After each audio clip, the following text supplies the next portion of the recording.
Across the cold forests of the north, builders once took materials most people today would dismiss as weak and temporary, and, well, transformed them into structures that endured for centuries. Pine, spruce and fir, woods modern builders often consider disposable, were made so hard, dense and resistant to decay that later observers described them as wood turned to stone. This was not exaggeration. It was the result of a deliberate northern system that combined heat, chemistry, time and design into a method so effective that, honestly, some of its results still stand in harsh climates today.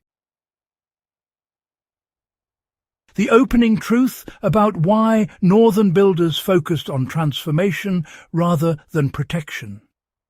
Northern climates punish wood relentlessly.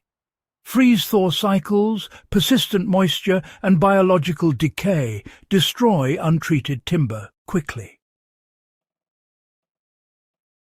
Early builders learned that coating soft wood was useless. Any surface layer would fail. Instead, they focused on altering the wood itself. The goal was not to shield timber from the environment, but to change its internal structure so that the environment could no longer damage it easily. This shift in thinking is what allowed softwood to behave like stone. Why was softwood chosen rather than avoided? Well, pine and spruce were incredibly abundant in the northern forests, and they were rich in resin. Resin is nature's own waterproofing compound. While hardwoods tend to rely on their density, softwoods, on the other hand, rely on chemistry.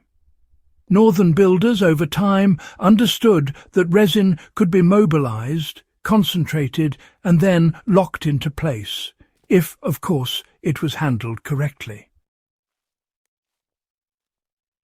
Trees were, you might say, chosen with great care. Slow-grown specimens from cold marginal land were preferred, since tight growth rings meant a higher concentration of resin. Sapwood, which is full of sugars, was often removed. Heartwood, darker and resin-rich, became the primary building material.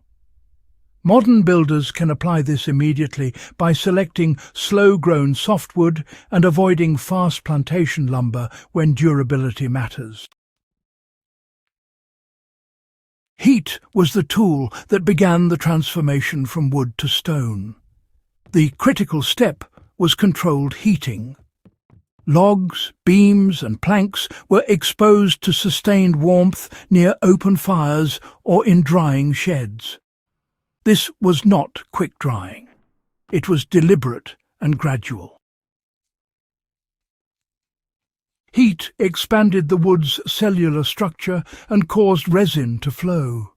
As resin migrated, it filled microscopic voids and capillaries that normally absorb water. When the wood cooled, the resin hardened in place. This alone increased density and hardness dramatically. In some cases, the surface was lightly charred, creating a carbon-rich layer that resisted insects and fungi, while, still remaining breathable. A modern application involves slow heating with radiant heat or controlled flame until resin beads appear, followed by natural cooling. The resulting surface is, honestly, noticeably harder and more water-resistant. Oil completed the internal hardening process. While the wood was still warm, northern builders applied animal fats, fish oils, or plant oils. Heat allowed these oils to penetrate deeply. Once inside, they oxidize slowly, thickening and polymerizing within the wood fibers. This process did two things. It blocked moisture pathways and increased internal cohesion. Over time, the wood became heavier, darker, and harder. Tool handles, boat planks, and structural beams treated this way gained a stone-like resistance to wear. Modern builders can replicate this by applying heated linseed oil or fish oil in multiple stages, allowing full absorption between applications. The key is patience and warmth, not surface shine. Minerals locked the transformation in place.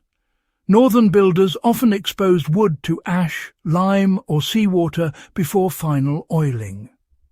Ash water raised alkalinity, inhibiting fungal growth. Salt from seawater embedded itself in fibres, disrupting decay organisms. These minerals also interacted chemically with resins and oils, stabilizing them over time. Time was allowed to finish what technique began. The transformation from softwood to stone did not happen overnight.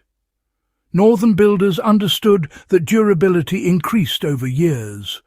Oils continued to oxidize, resins hardened further. Mineral deposits stabilized. Instead of degrading, treated wood actually improved with age. This patience, well, it's really absent from modern construction, where materials are expected to perform immediately.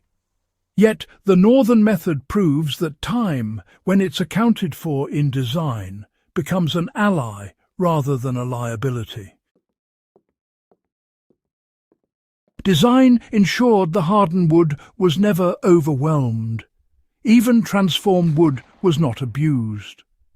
Structures shed water aggressively. Roofs were steep. Overhangs were deep. Posts were raised on stone. Air flowed constantly around timber. This design philosophy ensured moisture never lingered long enough to undo the transformation.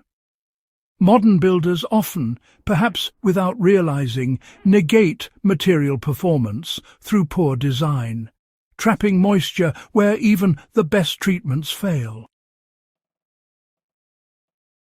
So, why did this method outshine, all those modern hardeners and sealants?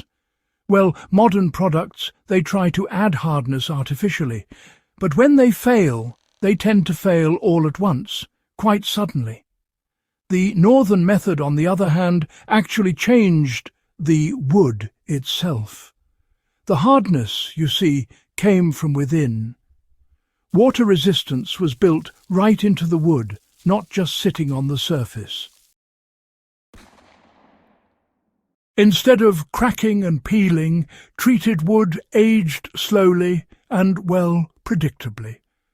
Maintenance meant renewal, not replacement. So, how to apply this forgotten northern trick today?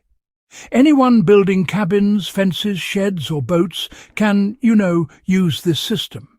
Choose resin-rich softwood. Season it properly. Apply controlled heat to mobilize resins. Drive oils deep while the wood is warm. Use mineral treatments when appropriate. And, of course, design structures that shed water and allow airflow.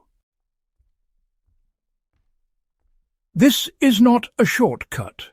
It is, honestly, a commitment to durability measured in generations. If this exploration of northern building knowledge revealed how softwood was transformed into something approaching stone, do subscribe to The Beginning for more serious, historically grounded studies of techniques that modern construction has, well, forgotten. Share this with fellow history enthusiasts, builders and survivalists who value methods proven by centuries of use rather than modern convenience.